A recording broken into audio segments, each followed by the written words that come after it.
आज हम लोग जो है कक्षा 10 के गणित में जो है मास्टरमाइंड के क्वेश्चंस बैंक से जो है कुछ इम्पॉर्टेंट क्वेश्चंस को हम लोग जो है पढ़ेंगे, जिसमें सबसे पहला यूनिट है संख्या पद्धति। संख्या पद्धति से जो है 5 नंबर का आएगा और संख्या पद्धति में जो है एक ही चैप्टर्स है, वह है वास्तविक संख्या। ठीक है, तो वास्तविक संख्या से जो है 5 नंबर का जो है बोर्ड की परीक्षा में आएगा आप लोगों को। ओके, चलिए चैप्टर्स की तरफ हम लोग बढ़ें।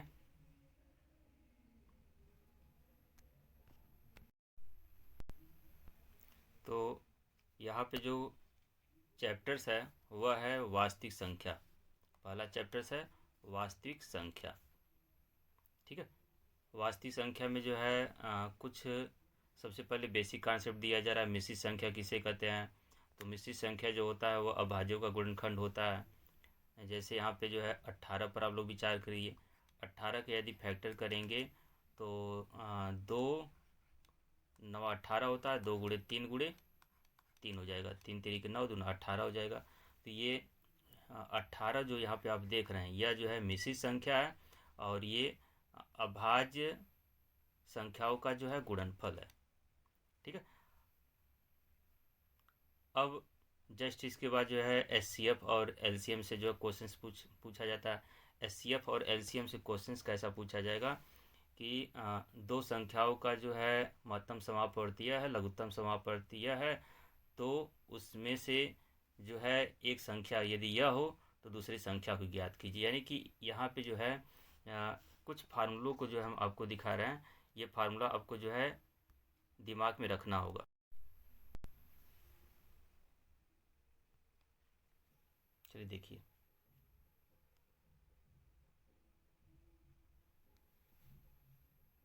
घेरे में आप लोगों को जो है फार्मूला दिख रहा होगा कि एचसीएफ इंटू एलसीएम, यानी कि लघुत्तम समापवर्त एलसीएम हो गया और एचसीएफ जो है महत्तम समापवर्त हो गया, और यह बराबर जो है पहली संख्या गुणे दूसरी संख्या। तो फार्मूला आप लोग क्या प्राप्त हुआ यहाँ पे? पहली संख्या गुणे दूसरी संख्या बराबर लघुत्तम समापवर्त गुणे महत्तम समापवर्त।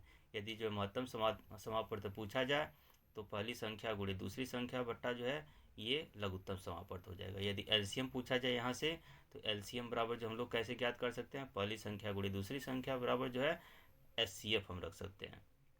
ठीक है,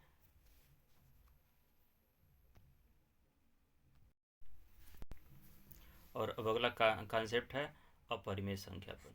अपरिमेय संख्या किसे कहेंगे? जिसे पी बाई क्यू के रूप में न लिखा जा सके उसे अपरिमेय संख्या कहते हैं, और जिसे पी बाई क्यू के रूप में लिखा जा सके उसे जो है परिमेय संख्या कहेंगे। ठीक है, तो यहाँ पे जो है पी बाई क्यू के रूप में न लिखा जा सके, ठीक है, तो वह अपरिमेय संख्या होता है। कड़ी के अंदर जो पूर्ण वर्ग संख्या न हो, ध्यान दीजिएगा आप लोग, कड़ी के अंदर जो है जो पूर्ण वर्ग संख्या न हो, जैसे कड़ी में 2, कड़ी में 3, कड़ी में 5, कड़ी में 7, यह सभी जो अपरिमेय संख्या होती हैं। ठीक है, चलिए अब हम लोग जो है क्वेश्चंस की तरफ बढ़ें। अब यहाँ पे जो पहला इंपॉर्टेंट क्वेश्चन है जो कि 2023 में पूछा हुआ है, ये क्वेश्चंस किसी परिमेय संख्या के समतुल्य परिमेय संख्या होगी। तो किसी परिमेय संख्या के समतुल्य जो है कितने परिमेय संख्या होती हैं? अनंत परिमेय संख्या होती है। तो पहला ऑप्शन नहीं सही होगा, 1 नहीं होगा, 2 भी नहीं होगा और 3 भी नहीं होगा। होगा कितना? अपरिभाषित, यानी कि जो है अनंत परिमेय संख्याएं होंगी। कैसे?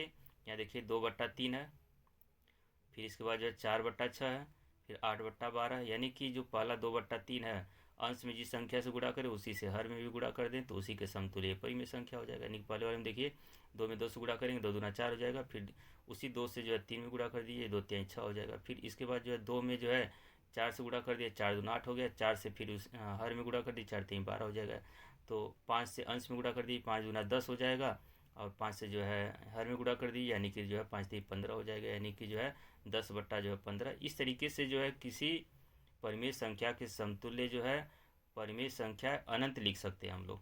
तो ये अपरिभाषित होगा। ठीक है, तो इसका जवाब अपरिभाषित होगा। चलिए दूसरे क्वेश्चंस की तरफ बढ़ा जाए। जो दूसरा क्वेश्चन दिया जा रहा है, एक शून्येतर परिमेय संख्या एवं अपरिमेय संख्या का भागफल होता है। तो एक शून्येतर परिमेय संख्या एवं अपरिमेय संख्या का भागफल होगा। जैसे यहाँ पे देखिए कोई परिमेय संख्या लिख दीजिए 3 को जो है p/q के रूप में लिखा जा सकता है, जैसे 3/1 लिख सकते हैं हम लोग।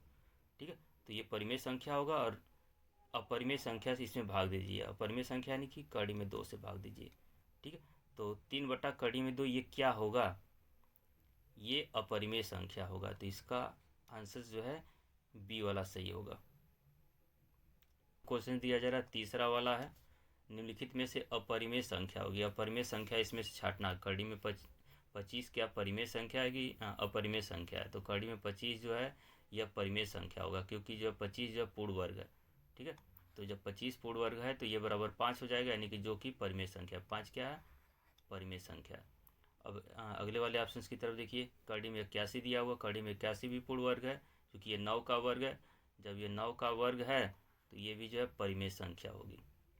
ठीक है, और 5/3 ये तो p/q के रूप में लिखा ही गया है, इसलिए परिमेय संख्या ही होगा। फिर यहाँ पे देखिए जो डी वाला ऑप्शन में दिया जा रहा है, 5 धन कड़ी में 2 दिया जा रहा।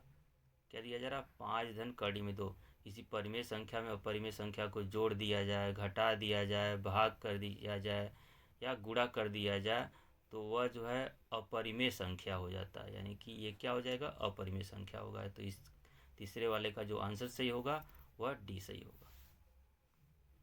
ठीक है, ठीक इसी तरीके से जो है चौथा वाला प्रश्न देखिए आप लोग। निम्नलिखित संख्याओं में से कौन सी संख्या एक परिमेय संख्या है। तो कड़ी में 3 जो है कड़ी में 5, क्योंकि अभी हम बताए कि किसी परिमेय संख्या अपरिमेय संख्या में अपरिमेय संख्या से भाग करेंगे तो वह अपरिमेय संख्या होगा। तो पहला वाला क्या ऑप्शन होगा, यह जो है अपरिमेय संख्या होगा। तो ये तो ऑप्शन में सही होगा नहीं। दूसरा यहाँ पे कड़ी में 2 गुणे कड़ी में 7 है, तो 7 चूँकि इसका गुणा करेंगे यहाँ पे तो कड़ी में जो है 14 हो जाएगा, और कड़ी में 14 क्या है, एक अपरिमेय संख्या होगा। तो ये भी नहीं सही होगा। फिर यहाँ पे जो सी वाला है, सी वाले में देखिए यहाँ कड़ी में 5 धन कड़ी में 7 दिया है, फिर कड़ी में 5 माइनस कड़ी में 7 दिया है। तो यहाँ देखिए ये a+b और a-b के फार्मूले के टाइप है। क्योंकि हम लोग को पता है एक कोष्टक में a+b हो, दूसरे वाले कोष्टक में जो है a-b हो, तो वह बराबर क्या होता है, a² - b² होता है। ठीक है, यानी कि कड़ी में 5 का वर्ग करेंगे, कड़ी में 5 का वर्ग कर दीजिए, फिर इसी तरीके से जो है कड़ी में 7 का वर्ग कर दीजिए।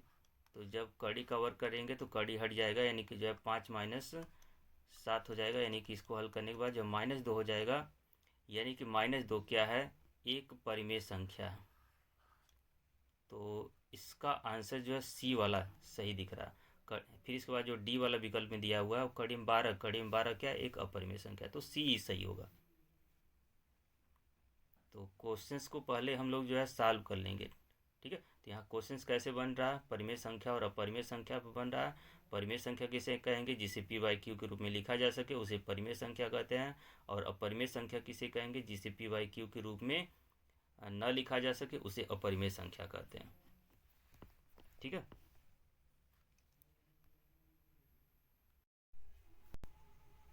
अब यहाँ पे जो अगला क्वेश्चन है वह है 5वां वाला। एक परिमेय संख्या और एक अपरिमेय संख्या का अंतर होता है। तो परिमेय संख्या और अपरिमेय संख्या का जो अंतर होता है वह अपरिमेय संख्या योग। परिमेय संख्या और अपरिमेय संख्या का योग भी अपरिमेय संख्या होता है। फिर इसके बाद जो है भाग भी जो अपरिमेय संख्या होता है। तो इसका आंसर जो है ए सही होगा। कैसे ए सही होगा, जैसे यहाँ पे देखिए हल किया हुआ है कि एक परिमेय संख्या जो है लिया हुआ है 3/4, और दूसरा जो है यहाँ पे इस एक अपरिमेय संख्या ले लिया। चूँकि 3/4 परिमेय संख्या, इसमें एक अपरिमेय संख्या को जोड़ा है, तो ये टोटल दूसरे वाले जो यहाँ पे घेरे में हम लिखे हुए हैं 3/4 धन 5 कड़ी में 3, यह एक अपरिमेय संख्या। अब इस परिमेय संख्या में से इस वाले परिमेय संख्या को घटा दीजिए। जब घटाएंगे यहाँ पे तो ये देखिए घटा करके देखा हुआ 3/4 से कैंसिल हो जाएगा, यानी कि 5 कड़ी में 3 प्राप्त हो जाएगा, -5 कड़ी में 3 प्राप्त होगा। तो -5 कड़ी में 3 क्या है, एक अपरिमेय संख्या होगा। ठीक है, तो क्वेश्चंस पर आप लोग पकड़ बना लीजिए कि एक परिमेय संख्या और अपरिमेय संख्या का अंतर क्या होगा, वह अपरिमेय संख्या ही होगा। योग भी अपरिमेय संख्या होता है, अंतर भी अपरिमेय संख्या ही होता है। तो इसका विकल्प ए सही होगा। ठीक है। और नेक्स्ट नंबर पे जो क्वेश्चन है छठवां वाला, वह है 148/185 का सरलतम रूप है। तो 148 का भी फैक्टर करेंगे आप लोग, 185 का भी फैक्टर करेंगे। फैक्टर करने के बाद चूँकि 148 जो किसे कटेगा, 37 से कटेगा, 37 गुणे 4 प्राप्त होगा। और 185 किसे कटेगा, ये भी 37 से कटेगा, 37 गुणे 5 प्राप्त होगा।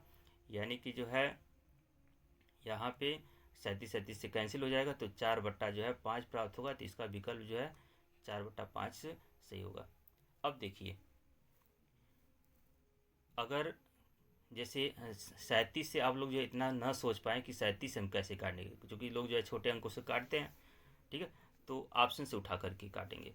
ऑप्शन से उठा करके कैसे काटेंगे, अंश से भी काटने के बाद अंश वाला जितना आए, क्योंकि अंश से अंश में हम लोग भाग देंगे। ठीक है, और हर से हर में भाग देंगे। यदि सेम आ जा रहा है तो वह उसका जो है सरलतम रूप होगा। तो इसका विकल्प ए ही सही होगा। ठीक। और अब नेक्स्ट नंबर पर जो क्वेश्चन दिया जा रहा है वह है 7वां वाला। ठीक है, 7वें वाले में देखिए क्या कर रहा है, संख्या n² - 1 8 से विभाज्य होती है यदि n है 1। तो इस n के बारे में पूछ रहा है। क्योंकि n की जगह पर जो है आप लोग 1 रखेंगे, 2 रखेंगे, 3 रखेंगे, इस तरीके से रखने के बाद जो है ये क्या मिल रहा है आप लोग चलिए विचार करिए। चूँकि यहाँ जो n² - 1 दिया जा रहा है इसको यक्स मान लीजिए। जब ये इसको यक्स मानेंगे तो इस n की जगह पर जो 1 रखिए। जब n बराबर 1 पुटअप करेंगे तो 1 का वर्ग क्या होगा, 1 ही होगा। 1 में से 1 को घटाएंगे तो क्या हो जाएगा, 0 हो जाएगा। यानी कि x बराबर क्या प्राप्त हो जाएगा, 0 प्राप्त हो जाएगा। ठीक इसी तरीके से जो है इस n की जगह पर जो है 2 रखिए। जब n बराबर 2 रखेंगे तो 2 रखने के बाद क्या प्राप्त हो जाएगा, 2 दूना 4, 4 में से 1 घटा देंगे यानी कि जो है 3 प्राप्त हो जाएगा। ठीक है, ये n बराबर जो है 3 रखिए। जब n बराबर जो है 3 रखेंगे, 3 तरीके 9, 9 में से 1 घटा देंगे तो ये 8 प्राप्त हो जाएगा। ठीक है, फिर इसी तरीके से n की जगह पर जो है 4 रखेंगे तो 4 चौको 16, 16 में से 1 घटेगा तो ये जो है 15 हो जाएगा। इसी तरीके से जो है 5 रखिए, डाट डाट डाट ऐसे भी जो अनंत मान रख सकते हैं। अब क्वेश्चंस की तरफ देखिए, ध्यान दीजिए आप लोग। ये कह रहा है कि n² - 1 8 से विभाज्य होती है। तो 8 से इस साइड जो है विचार करिए आप लोग, जो है कौन कौन 8 से जो है विभाज्य है। क्या 0 8 से विभाज्य है, हाँ 0 8 से विभाज्य। कैसे, 0 गुणे जो है 8 लिखा जा सकता है। और जब 0 गुणे 8 हम लोग लिख लेंगे तो इसमें 8 का भाग करेंगे तो 8 से 8 कटेगा ही। तो ये पहला वाला तो 8 से विभाज्य है ही। फिर इसके बाद कौन सा जो है 8 से विभाज्य है, ये जो 8 आया है ये भी तो 8 से विभाज्य है। जस्ट इसके बाद जो 15 तो कटेगा नहीं 8 से, ये 24 कटेगा 8 से। तो 0 कट रहा है, 8 कट रहा है और 24 कट रहा है। ये कब प्राप्त हुआ, जब n बराबर जो है यहाँ पे 1 रखे हैं तब मिला है। n बराबर जो है 3 रखे हैं तब यह प्राप्त हुआ है। n बराबर जो है 5 रखे हुए हैं तब यह प्राप्त हुआ है। ठीक है, तो n हम क्या रखे हैं, 1 3 5 यानी कि विषम संख्या रखे हैं। तो इसका जवाब क्या होगा, विषम संख्या। ठीक है, क्वेश्चन पे पकड़ बना आप लोगों का कि n² - 1 8 से विभाज्य होती है यदि n है 1। क्या है n, एक विषम संख्या होगा। ठीक, तो इसका विकल्प सी ही सही होगा। नेक्स्ट नंबर पर जो सवाल दिया जा रहा वह कह रहा है कि दी गई संख्याओं में अभाज्य संख्या है। 8वें वाले सवाल में विचार करिए आप लोग। तो अभाज्य संख्या क्या होता है, क्या 0 अभाज्य संख्या होता है, नहीं। अक्सर इस क्वेश्चन में जो है कंफ्यूज रहते हैं, या यह कंपटीशन में भी खूब पूछा जाता है। क्या 0 जो है अभाज्य संख्या है, नहीं। क्या 1 अभाज्य संख्या है, नहीं। क्या 2 अभाज्य संख्या है, हाँ 2 अभाज्य संख्या है। सबसे छोटी अभाज्य संख्या 2 ही होता है। ठीक, तो अभाज्य संख्या कौन सा होगा, इसका जो है विकल्प सी सही होगा। सबसे छोटी अभाज्य संख्या जो है 2 होता है। 0 अभाज्य संख्या की श्रेणी में नहीं रखा जाता, 1 जो है अभाज्य संख्या की श्रेणी में नहीं रखा जाता। अभाज्य संख्या किसे कहते हैं, जो संख्या स्वयं और 1 के अतिरिक्त अन्य किसी संख्या से विभाजित न हो उसे अभाज्य संख्या कहा जाता है। ठीक है, तो इसका विकल्प सी सही होगा। सबसे छोटी अभाज्य संख्या 2 होता है। नेक्स्ट नंबर पर जो दिया जा रहा क्वेश्चन, संख्या 140 का अभाज्य गुणनखंड होगा। तो 140 का अभाज्य गुणनखंड कैसे करेंगे आप लोग जो है, ये देखिए 2024 में पूछा हुआ है। तो 140 का सबसे पहले फैक्टर करेंगे, 2 से कटेगा, 2 सत्ते 14 ये हो गया। फिर ये 2 से कटेगा 35 आएगा। फिर ये जो है 5 से कटेगा, 5 सत्ते 35। तो 2 कितने बार प्राप्त हुआ, 2 जो है 2 बार प्राप्त हुआ है, और 5 एक बार प्राप्त हुआ, फिर 7 प्राप्त हो गया। तो इसका ऑप्शन कौन सा सही होगा, 2 2 बार, 5 एक बार, 7 एक बार, यानी कि विकल्प जो है सी सही होगा। ठीक है। और जैसे 9वां वाला सवाल बताएं उसी तरीके से जो है इसके यहाँ पे जो दिया जा रहा है या प्रैक्टिस के लिए कि 156 का अभाज्य गुणनखंड क्या होगा, उसी तरीके से काटेंगे आप सबसे छोटी छोटी संख्या से काट करके देखेंगे कौन कितने बार प्राप्त हो रहा है। ठीक है। और विकल्प से जो है यहाँ पे उसको ढूंढ करके जो है जवाब आप दे देंगे। देखिए 10वां वाला सवाल में क्या कराया, संख्या 144 की अभाज्य गुणनखंडों में अभाज्य गुणनखंडों की घातों का योग है। इसमें थोड़ा सा जो है कॉन्सेप्ट का आपको ज़रूरत पड़ेगा। 144 की अभाज्य गुणनखंड में अभाज्य गुणनखंडों के घातों का योग, 144 का अभाज्य गुणनखंड करिए आप लोग। जब 144 का अभाज्य गुणनखंड करेंगे तो किसे कटेगा, यह 2 से कटेगा, हाँ 2 सत्ते 14 और 2 दूना 4। फिर भी ये 2 से कटेगा, 36 आएगा, 36 दूना 72। फिर ये 2 से कटेगा, 18 आएगा, 18 दूना 36। फिर 2 से कटेगा या 2 नवा 18। फिर ये 3 से कटेगा, 3 तरीके 9। तो 2 कितने बार आया, 1 2 3 4, 2 जो है 4 बार आया हुआ है, 2 4 बार है। फिर इसके बाद जो 3 कितने बार, 1 और यहाँ पे 1 2, 3 जो है 2 बार आया हुआ है। तो 2 4 बार आया हुआ है, और जो है 3 कितने बार आया हुआ है, 2 बार आया हुआ है। ठीक है। तो 2 का घात क्या आया है, 4 आया है, और 3 का घात क्या है, 2। 4 और 2 का क्या योग होगा, 6 होगा। ठीक। तो अभाज्य गुणनखंडों की घातों का योग, तो घात यहाँ पे आप देख सकते हैं कि 4 है और ये 2 है, 4 2 6 होगा। इसका ऑप्शन जो है डी वाला सही होगा।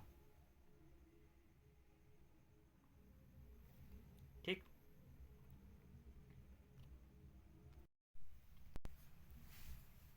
और इसके बाद जो है नेक्स्ट नंबर पर प्रैक्टिस के लिए क्या दिया जा रहा है, ये कह रहा है कि कौन सा अभाज्य संख्याओं का एक युग्म है, अभाज्य संख्याओं का योग। तो अभाज्य संख्या किसे कहते हैं, जिसका मसप एक आए, यानी कि जो संख्या किसी से मतलब उसमें कोई क्या बोलेंगे उसको, जो है दोनों में जो कॉमन पोर्शन है वह न मिले, उसके अभाज्य गुणनखंडों में कोई कॉमन पोर्शंस मिले ही ना, यानी कि जिसका मसप जो है एक आए वह अभाज्य संख्या होता है। तो क्या 18 और 25 पर आप लोग विचार कीजिए, तो इसका मसप क्या आएगा, एक आएगा। यदि इसका फैक्टर कर रहे हैं तो कोई कॉमन पोर्शंस नहीं मिलेगा। ठीक है। 18 का फैक्टर क्या होगा, 18 को लिख सकते हैं आप जो है 2 गुणे 3 गुणे 3 3 3 तरीके 6, 3 तरीके 9, 9 दूना 18। ठीक है। और 25 का यदि फैक्टर करेंगे तो 25 को क्या लिख सकते हैं, 5 गुणे 5। तो इसमें क्या कोई कॉमन पोर्शंस मिला है, नहीं मिला है। ठीक है। इसलिए इसका जो एचसीएफ क्या होगा, इसका एचसीएफ जो है 1 होगा। तो जिसका भी एचसीएफ जो है 1 होता है उससे जो है अभाज्य संख्या हम लोग कहते हैं। ठीक है।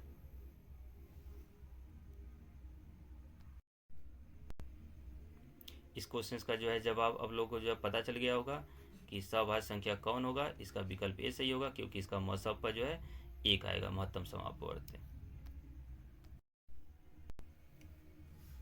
अब नेक्स्ट नंबर पर जो है 12वां वाला जो सवाल दिया जा रहा है वह है किन्हीं दो धनात्मक पूर्णांकों ए और बी के लिए। पहला दिया है ए बराबर जो है मसप गुणे बी दिया है, नहीं ऐसा तो कोई फार्मूला वगैरह नहीं होता। फार्मूला हम लोग कौन सा जानते हैं, पहली संख्या गुणे दूसरी संख्या बराबर जो है मसप गुणे लसप। तो यहाँ देखिए विकल्प डी सही दिख रहा होगा। पहली संख्या ए हो गया, बी जो है दूसरी संख्या हो गया, और यह बराबर जो है मसप इन दोनों संख्याओं का, फिर इसके बाद जो है लसप इन दोनों संख्याओं का। तो पहली संख्या गुणे दूसरी संख्या बराबर म स प गुणे ल स प, एक फार्मूला होता है। ठीक है, तो विकल्प डी इसका सही होगा। ठीक है, यहाँ आप लोग देखेंगे ये फार्मूला दिया भी है।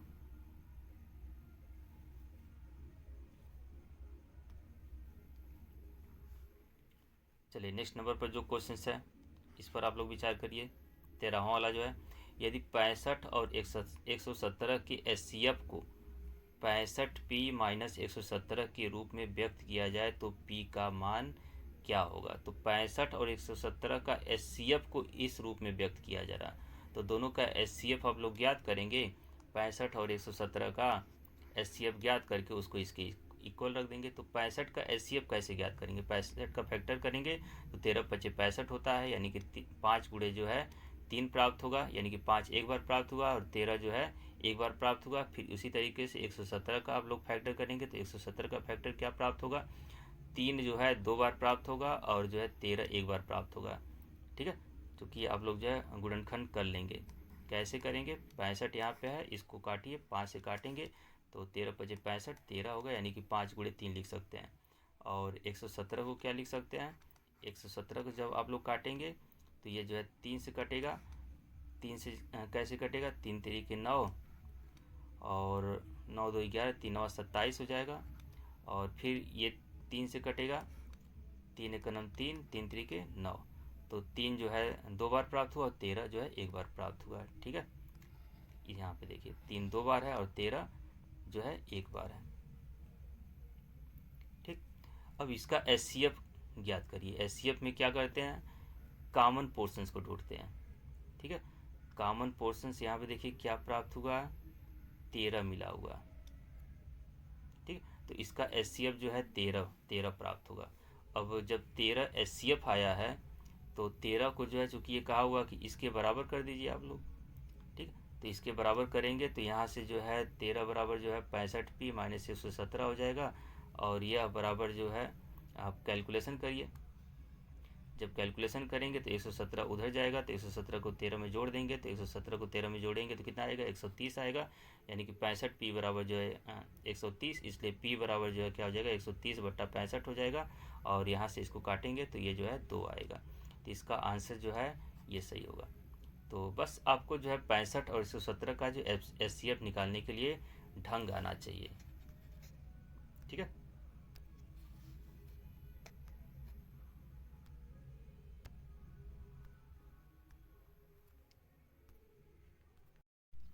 और यह विशेष रूप से आप लोगों को ध्यान रहे कि एचसीएफ ज्ञात करते समय जो है कॉमन पोर्शंस तो ढूंढते हैं, लेकिन कॉमन पोर्शंस में जो संख्या दिख जाए उसका सबसे छोटी घात वाला रखते हैं।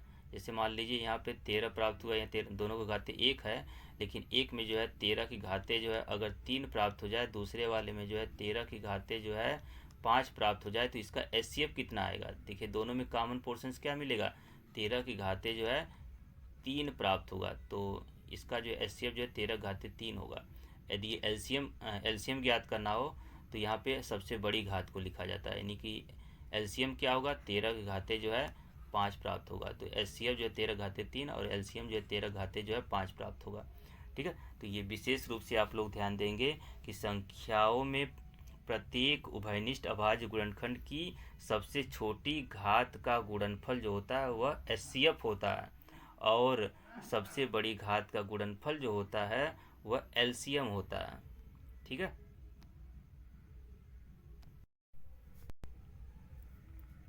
अभी जो भी कॉन्सेप्ट आप लोग को दिया गया उस कॉन्सेप्ट से जो है इस 14 वाले का जवाब दीजिए आप लोग।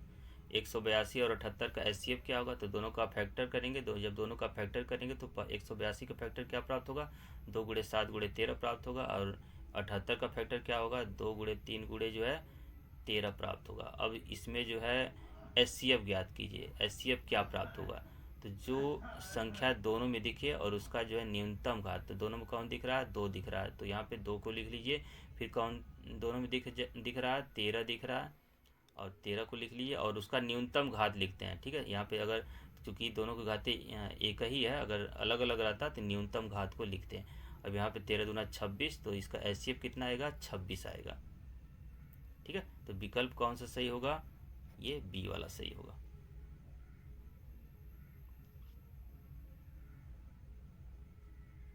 ओके,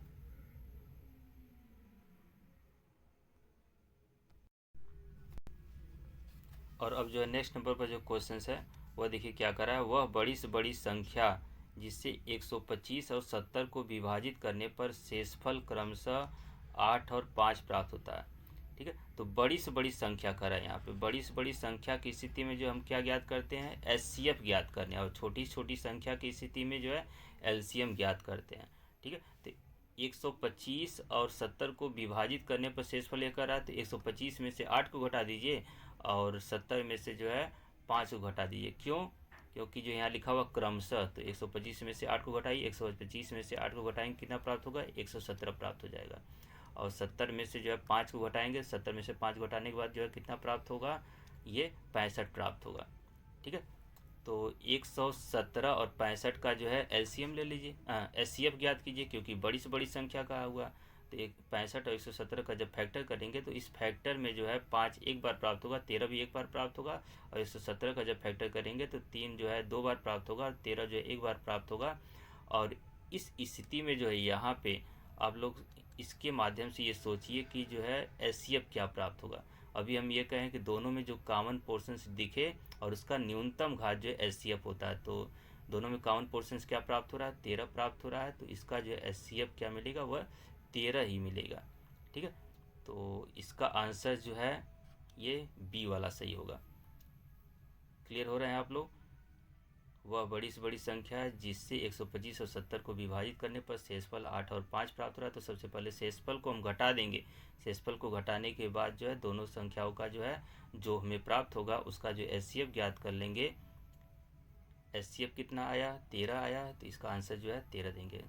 ठीक है, अगर छोटी छोटी संख्या का था तब ज्ञात क्या क्या करना होता हमें, तब जो है एलसीएम ज्ञात करना होता। ओके, ठीक उसी तरीके से यहाँ पे जो अगला सवाल है ये देखिए, प्रैक्टिस के लिए दिया जा रहा है। वह बड़ी से बड़ी संख्या है जिससे 245 और 1037 को विभाजित करने पर प्रत्येक दशा में शेषफल 5 प्राप्त होता है। तो शेषफल क्या प्राप्त हो रहा है, 5 प्राप्त हो रहा है, दोनों दशा में 5 प्राप्त हो रहा है। तो 245 में से 5 को घटा देंगे, फिर इसके बाद जो है 1037 में से 5 को घटा देंगे। घटाने के बाद जो संख्या प्राप्त होगा दोनों का एचसीएफ ज्ञात करेंगे। एचसीएफ यानी कि जो है महत्तम समापवर्त, तो महत्तम समापवर्त इसका कितना आएगा, 24 आएगा।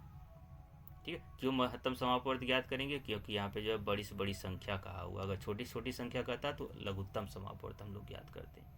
ठीक है, तो इसका विकल्प जो है सी सही होगा। दिमाग बैठा लीजिए आप लोग। और नेक्स्ट नंबर पर जो क्वेश्चन है 16वां वाला देखिए, ये भी जो एचसीएफ और एलसीएम से संबंधित ही है। यदि दो धनात्मक पूर्णांकों ए और बी को, पहले ए को जो है यह और बी को जो है यह के रूप में व्यक्त किया जाए, जहां एक्स और वाई अभाज्य संख्याएं हैं, तो एचसीएफ ए और बी का क्या होगा। तो सबसे पहले ए और बी को अलग अलग लिख लीजिए। जब ए और बी को अलग अलग लिखेंगे, क्योंकि ए बराबर क्या है, ए बराबर देखिए यहाँ पे एक्स क्यूब वाई स्क्वायर, और बी बराबर क्या है, बी बराबर जो है एक्स वाई क्यूब है। ठीक है, तो ए और बी का एचसीएफ क्या आएगा, एचसीएफ हम क्या कहें, जो संख्या दिख जाए उसका न्यूनतम घात लिखते हैं। ठीक है, तो यक्स की घात यहाँ पे 3 है, इसमें क्या है यक्स है, दोनों में कॉमन पोर्शन क्या मिलेगा, यक्स ही केवल मिलेगा, इसलिए एक्स लिखेंगे।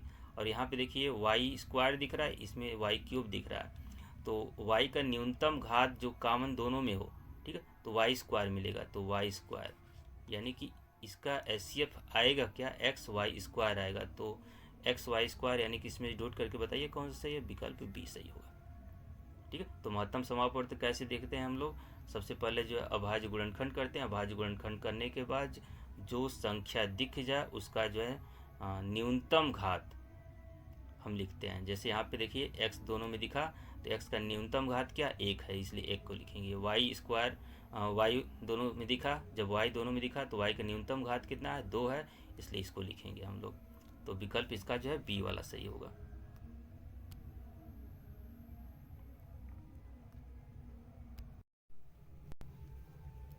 नेक्स्ट नंबर पर भी जो है क्वेश्चन जो है एलसीएम से ही संबंधित है। एलसीएम जो है कैसे ज्ञात करेंगे, 15, 18 और 24 का लघुत्तम समापवर्त है, तो ये अभाज्य गुणनखंड विधि द्वारा जो है इसका लघुत्तम ज्ञात किया। 15 का फैक्टर करेंगे तो 3 × 5 प्राप्त होगा, 18 का फैक्टर करेंगे तो 2 × 3 × 3 प्राप्त होगा, यानी कि 2 एक बार, 3 जो है 2 बार प्राप्त होगा। 24 का फैक्टर करेंगे तो यहाँ पे जो है 2 3 बार प्राप्त होगा, 3 एक बार प्राप्त होगा।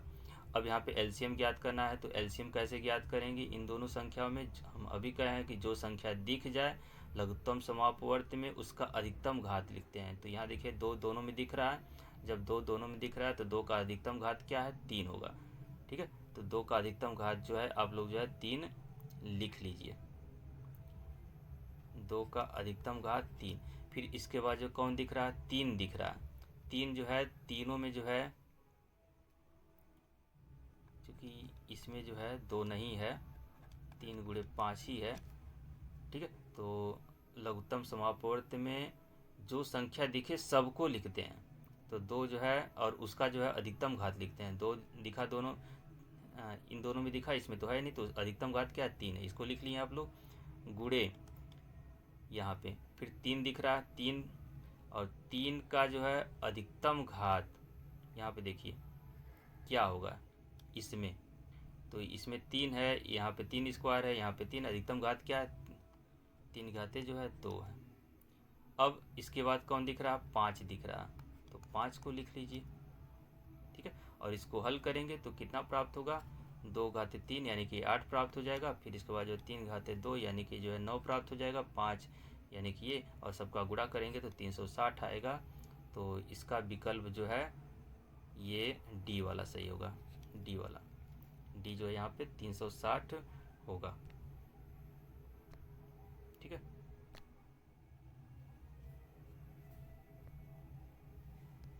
डी देखिए यहाँ पे 360 है।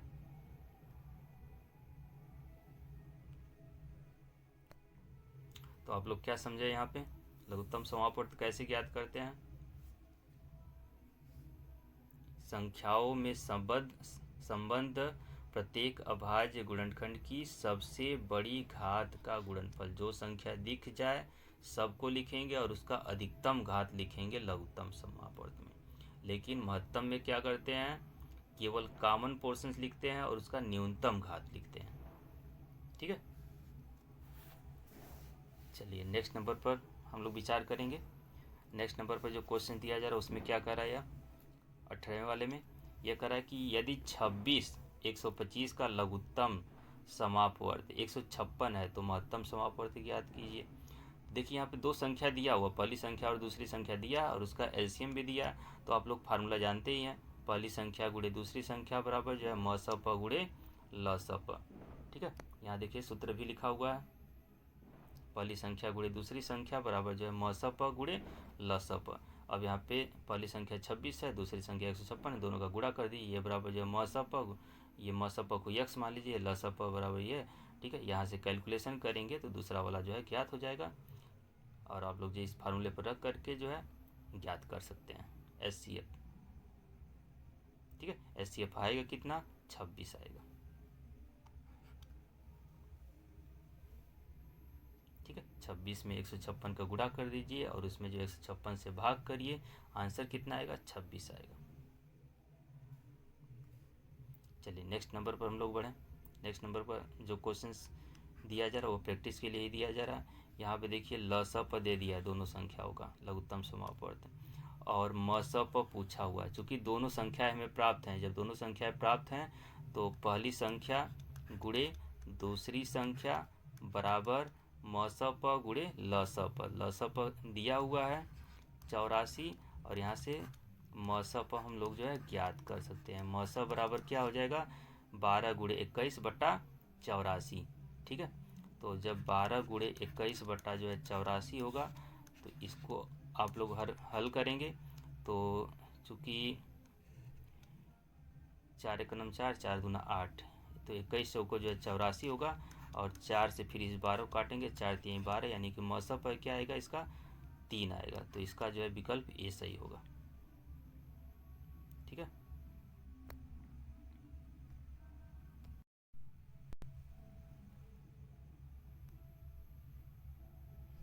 इसी तरीके से आप लोग जो है यहाँ पे नेक्स्ट नंबर पर जो प्रैक्टिस के लिए दिया हुआ है इसे आप लोग लगा सकते हैं। ठीक है, ल स प इसका दिया हुआ है, म स प पूछ रहा है तो पहली संख्या गुणे दूसरी संख्या पर और म स प गुणे ल स प, उससे हम लोग सॉल्व करेंगे तो इसका जो विकल्प डी सही होगा।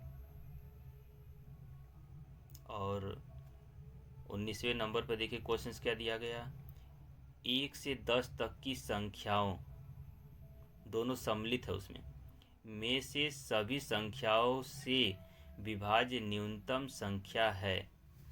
तो 1 से 10 तक की संख्याओं का एलसीएम आप ज्ञात करिए। 1 से 10 तक की संख्याओं का एलसीएम जब ज्ञात करेंगे तो चूंकि फैक्टर करने के बाद जो है 2 कितने बार प्राप्त होगा, 2 जो है 3 प्राप्त होगा, 3 कितने बार मिलेगा, 3 जो है 2 बार मिलेगा, और 5 कितने बार मिलेगा, 5 एक बार मिलेगा, 7 कितने बार मिलेगा, ये भी एक बार। ठीक है, तो जो संख्या दिख जाए उसका अधिकतम घात लिखते हैं। तो 2 कितने बार मिला, 2 जो है 3 बार मिलेगा, और 3 कितने बार मिला, 2 बार मिला, 5 एक बार मिला, 7 जो है एक बार मिला, इसका जो है गुणा कर दिए तो इसका लघुत्तम क्या होगा, 2520 प्राप्त होगा। यानी कि विकल्प कौन सा सही होगा, 2520 इसका जो है सही होगा।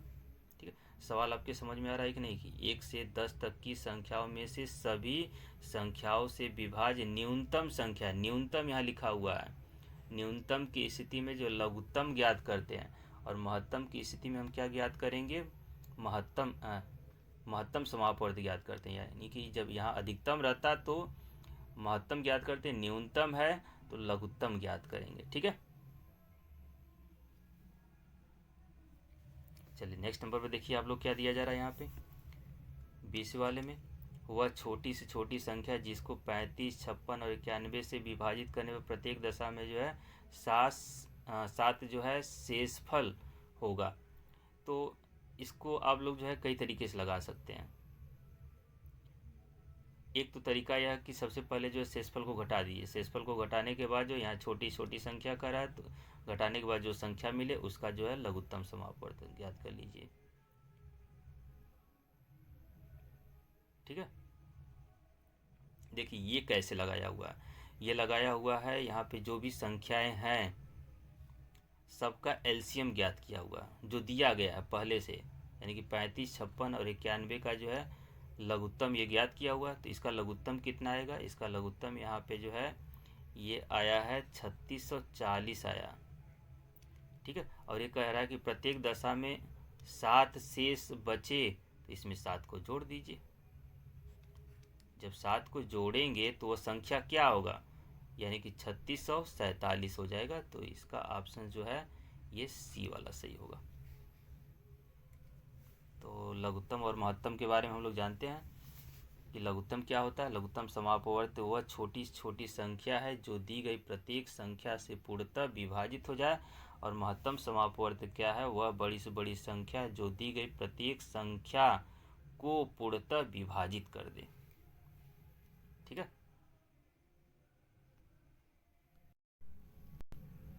और अब जो है लास्ट वाले पर जो विकल्प दिया जा रहा है 21वां वाला जो है ये कह रहा है कि m बराबर जो है 5 है और n बराबर जो है यम धन 7 है, तो इसका मान ज्ञात करना है। तो इसका मान कैसे ज्ञात करेंगे, यम बराबर 5 सबसे पहले इसमें रख दीजिए यहाँ पे। ठीक है, जब यहाँ पे यम की जगह पर 5 रखेंगे तो n बराबर क्या हो जाएगा, 7 5 12 हो जाएगा, n बराबर 12 हो जाएगा। ठीक है, तो n बराबर कितना आया, 12 आया है, और m बराबर 5 दिया हुआ या यहाँ पे रख दीजिए इसमें। ठीक है, यम स्क्वायर और n स्क्वायर की जगह पर जब यहाँ पे रखेंगे तो यम की जगह पर क्या रखेंगे, 5 रखेंगे, और n की जगह पर क्या रखेंगे, 12 रखेंगे।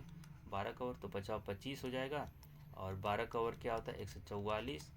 ठीक है, और ये कड़ी में 25 में 144 को जोड़ेंगे तो क्या प्राप्त हो जाएगा, ये 169 प्राप्त हो जाएगा। 169 किसका वर्ग है, 13 का वर्ग है, तो इसका ऑप्शन जो है सी सही होगा। तो बहुत इसमें विचार करने की ज़रूरत नहीं है, इसमें बहुत कुछ है नहीं, बस यहाँ ये ध्यान देंगे यम बराबर दिया इसको इसमें रख देना है, इसमें रखने के बाद यन का मान ज्ञात हो जाएगा, यम और यन का मान यहाँ से जो ज्ञात होगा और यहाँ पे रख करके जो है इसको हल करेंगे तो इसका आंसर आ जाएगा। इसका आंसर क्या होगा, सी सही होगा।